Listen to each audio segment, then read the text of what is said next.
Hello everyone, it's Shane Kanto, your Wasteland reviewer, and I'm here to review the new horror film, Spell. And this is directed by Mark Tonderai, and who has previously worked on the show Lock and Key on Netflix, and it's starring Omari Hardwick. And this film is about a man, played by Hardwick, and his family going to rural Appalachia to go to the funeral of his father. And they're well off. They set up that the kids are kind of spoiled, and they're flying out into the mountains. They interact with people, rural people, and there's obviously this disconnect in terms of class and rural versus city people. And those themes are throughout the film. They don't dig too much deeper into them as the film goes on, but they're still present, and there's a nice setup to this film.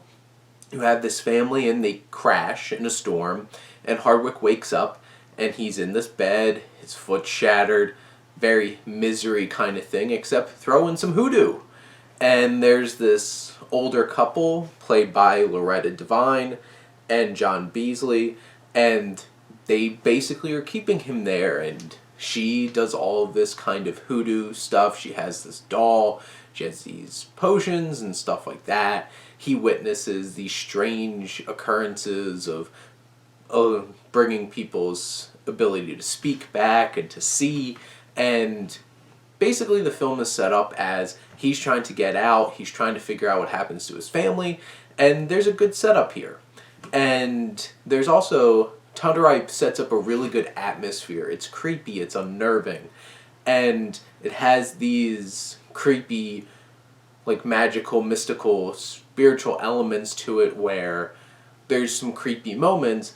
But the thing is, the setup doesn't last long, and this is only a 93-minute film, but it feels stretched out, repetitive, and just boring after a while because you just keep feeling like you're doing the same thing over and over and over again. And it's not as effective as, say, Misery, where there's that building tension and new mystery, and there's just not that energy in here. And there's also, especially towards like the second act of the film, it starts getting really bogged down in exposition, and Devine does her best. She's creepy, she gives a strong performance, but she gets so much expositional dialogue that feels so awkward, and just shoveling that spoonfuling of this exposition dump right into the audience. And after a while, I'm just like, when's this film going to wrap up? When are we going to get to the point here? And I was intrigued. I wanted to know what happened to his family.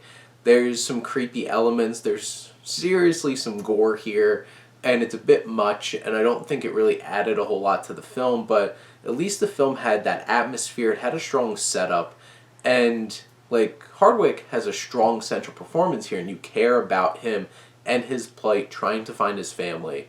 And there's some cheap cop-out kind of plot twists towards the end of the film with some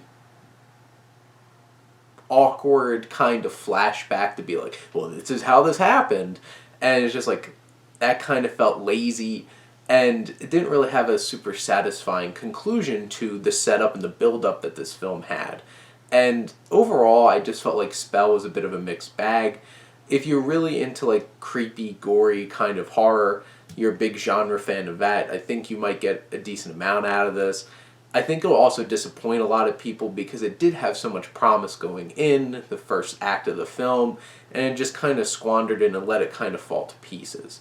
But in general, there's definitely some quality elements here, and I would definitely like to see some other films that this director works on, because definitely showed that there's promise in terms of setting up a creepy and unnerving kind of atmosphere for a horror film.